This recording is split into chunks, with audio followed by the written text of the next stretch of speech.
నమస్తే, welcome to Fire TV Telugu. సిరిసిల్లాలో జరుగుతున్న ప్రస్తుత రాజకీయ పరిణామాల మీద వాటి మీద డిస్కస్ చేయడానికి సిరిసిల్ల మాజీ మున్సిపల్ చైర్పర్సన్ శ్యామల పావని గారు నాతో ఉన్నారు. వారితో మాట్లాడే ప్రయత్నం చేస్తా. నమస్తే అక్క. నమస్కారం. ఇప్పుడు ప్రస్తుతం సిరిసిల్ల కాన్స్టిట్యున్సీలో, సిరిసిల్ల మున్సిపాలిటీలో ముఖ్యంగా మనం చాలా చాలా మార్పులు చేర్పులు చూస్తున్నాం. అనేకమైనటువంటి వార్తలు వైరల్గా మారినాయి మున్సిపాలిటీ. సో మీరు గతంలో మున్సిపల్ చైర్పర్సన్గా ఉన్నారు. సో ఎట్లా అనిపిస్తుంది ఇప్పుడు ఉన్నటువంటి పరిస్థితులు సిరిసిల్ల మున్సిపాలిటీ మీద? సిరిసిల్ల మున్సిపాలిటీ పరంగా చూసుకుంటే గతంలో మేము మా పాలక వర్గంలో నాకు అందరూ సహకరించారు. మంచి డెవలప్మెంట్ కార్యక్రమాలు చేసినాం. ఎందుకంటే ఎప్పుడు లేని పథకాలు ప్రతిదీ తీసుకున్నట్టయితే రోడ్లు కానీ, డెవలప్మెంట్ కానీ, డివైడర్స్ కానీ, పార్కులు కానీ ఇలా చాలా ముందుకు తీసుకెళ్తూ అప్పుడున్న గవర్నమెంట్ దృష్టికి తీసుకెళ్తూ అప్పుడున్న పరంగా మేము కూడా చాలా వరకు ప్రయత్నం చేసాం. ఇంకొకటి సొంతంగా కూడా మేము పని చేయగలిగినాం. ఒకటి సొంతంగా ఏంటంటే ఒక ఇంటింటికి సెప్టిక్ ట్యాంకులు అనేది లేకుండే. అది సెప్టిక్ ట్యాంకులు 3 నెలల టార్గెట్ తీసుకొని 6,000 సెప్టిక్ ట్యాంకులు కట్టించి మా టైంలో అది స్వచ్ఛత, ఎందుకంటే స్వచ్ఛ భారత్ లో కార్యక్రమంలో తీసుకొని సిరిసిల్లాను స్వచ్ఛతగా తీసే దిశగా మా పాలక వర్గం అందరు పనిచేసేటప్పుడు మాకు ఢిల్లీలో 5 అవార్డులు కూడా వచ్చినాయి. దానికి నిజంగా అందరు సహకరించిండ్రు. అప్పుడున్న గవర్నమెంట్ కూడా సహకరించింది. కాబట్టి మాకు ఉన్న 5 ఏళ్ళు నిజంగా మేము ఎన్ని రోజులైనా చెప్పుకోదగ్గ పీరియడ్. ఆ పీరియడ్ అయినటువంటి పనులు సిరిసిల్ల పట్టణంలో ఏ చైర్మన్ కూడా చేయలేదు, చేయదు కూడా అని మేము అనుకున్నాం. అయితే వాస్తవంగా మీరు బీఆర్ఎస్ ను వీడిన తర్వాత మీరు చాలా రోజులు కొంచెం సైలెంట్ గా ఉండడం జరిగింది సిరిసిల్ల టౌన్ లో. సో ఇప్పుడు కాంగ్రెస్ కి వచ్చిర్రు.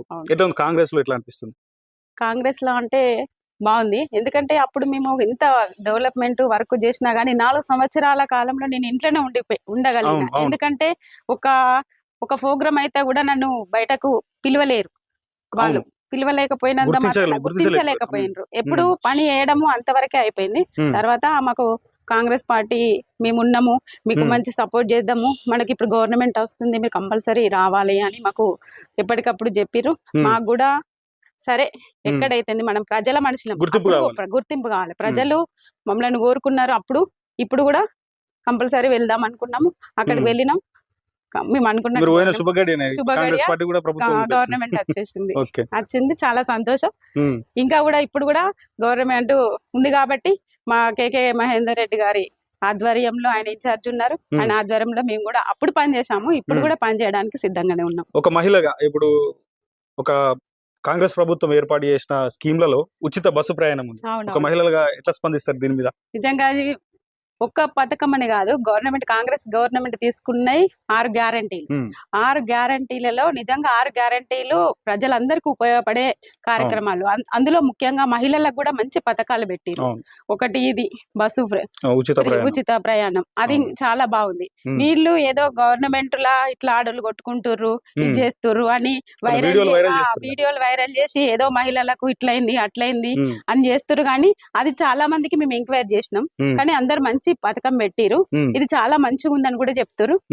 దానిలో ఎంక్వైరీ చేసి మేము బస్ స్టాండ్లలో కూడా పోయి తిరిగి అడిగి తెలుసుకున్న సందర్భాలు కూడా ఉన్నాయి. దాని మీద అందరు హర్షమే వ్యక్తం చేస్తారు, కానీ ఎవరు ఎందుకు పెట్టిరని మాత్రం మాతో అనలేరు. ఇప్పుడు బీఆర్ఎస్ పార్టీ సభలు జరిగినప్పుడు, బీజేపీ సభలు జరిగినప్పుడు ఆ పార్టీకి సంబంధించిన నాయకులు అంటూ ఉన్నారు కదా, ఈ పథకాలు అవసరం. ఎప్పుడైనా గవర్నమెంట్ ఏది ఉన్నా గానీ వ్యతిరేకంగా ఉన్న వాళ్ళు అట్లానే అంటారు, అది మనకు తెలిసిందే. కాబట్టి ఏది ఎవరి గుర్తించి మనం అనుకోకుండా మన గవర్నమెంట్ ఏం పథకాలు తీసుకెళ్తుందో వాటిని ఎట్లా ముందుకు వెళ్ళాలనే ఉద్దేశంతోనే మన సీఎం రేవంత్ రెడ్డి గారు మంచి కార్యక్రమాలు తీసుకున్నాడు. అలాగే మొదటి 2 వారం రోజుల్లోనే 2 పథకాలను కూడా మనకు చేసిండ్రు. ఒకటి 10 లక్షల ఆరోగ్య బీమా ఉచిత బస్సు. మళ్ళీ తర్వాత కూడా ఇప్పుడు ఇంకా 2 పథకాలు కూడా మనకు అమలు చేస్తామని సీఎం గారు చెప్తారు. ఇట్లనే 6 గ్యారంటీలను వాళ్ళు ఇచ్చిన 90 రోజుల వ్యవధిలో చేయడానికి ముందస్తుగా ప్రణాళికలు జరుగుతున్నాయి. కంపల్సరీ చేస్తారనే అందరికీ తెలుస్తుంది అనుకుంటారు, ఎందుకంటే చేస్తారు. ఎందుకైనా టైం కావాలి కదా, ఇప్పుడే కొత్త గవర్నమెంట్, దాన్ని కూడా మనం టైం ఇవ్వాలి. ఇప్పుడు ఇంతకు ముందు మాట్లాడుతూ కేకే మహేందర్ రెడ్డి గారి గురించి తీసారు. కేకే మహేందర్ రెడ్డి గారికి కూడా ఒక రాష్ట్ర స్థాయి ఒక పదవిని ప్రభుత్వం అప్పచెప్పాలనే ఆలోచనలో ఉన్నట్టు కాంగ్రెస్ పార్టీ విచారం చేస్తున్నట్టుగా అనిపిస్తుంది వార్త. అవునవును, మేమందరం అనుకుంటున్నాం. మహేందర్ రెడ్డి గారికి 2 సార్లే, మనకు ఇప్పుడు 3వ సారి కూడా ఓడిపోయినరు. కాబట్టి మంచి పదవి రాష్ట్ర స్థాయి పదవి రావాలని మేము పట్టణం నుండి కూడా మేము అందరం కొనుక్కుంటున్నాం. ఖచ్చితంగా వస్తుందని ఆశాభావం వ్యక్తం చేస్తున్నాం. ఇప్పుడు టౌన్ లో శ్యామల పావని గారు ఇంతకు ముందు మాజీ మున్సిపల్ అవును. చైర్పర్సన్, ఇప్పుడు కాంగ్రెస్ లోకి వచ్చారు. ఉమ్. బయట ఏం నడుస్తున్నాయంటే చర్చలు, మళ్ళీ కౌన్సిలర్ గా పోటీ చేస్తారు, మున్సిపల్ చైర్పర్సన్ కూడా మళ్ళీ పావని గారు అవుతారని కూడా వార్తలు నడుస్తున్నాయి. దీనికి ఏ రకంగా స్పందిస్తారు? ఏం లేదు, ఇప్పుడు పార్టీ అధిష్టానం మేరకు నన్ను వాళ్ళు గుర్తించి పోటీ చేయమంటే కంపల్సరీ పోటీ చేస్తాము. వాళ్ళు పార్టీ ఏది ఆశిస్తే దాని ప్రకారంగా నేను పనిచేస్తాను, పార్టీ కోసం పనిచేస్తాము. అప్పుడు నేను ఎలక్షన్స్ కి 20 రోజుల ముందు 30 రోజుల ముందు నేను పార్టీలో జాయిన్ కావడం జరిగింది. అప్పుడు కాంగ్రెస్ లోకి జాయిన్ కావడం జరిగింది. అప్పుడు నేను ఆ పార్టీలా తిరిగినాను కాంగ్రెస్ కోసం. ఇప్పుడు ఎంపీ ఎలక్షన్స్ కూడా వస్తున్నాయి, ఏప్రిల్లో ఎంపీ ఎలక్షన్స్ కూడా వస్తున్నాయి.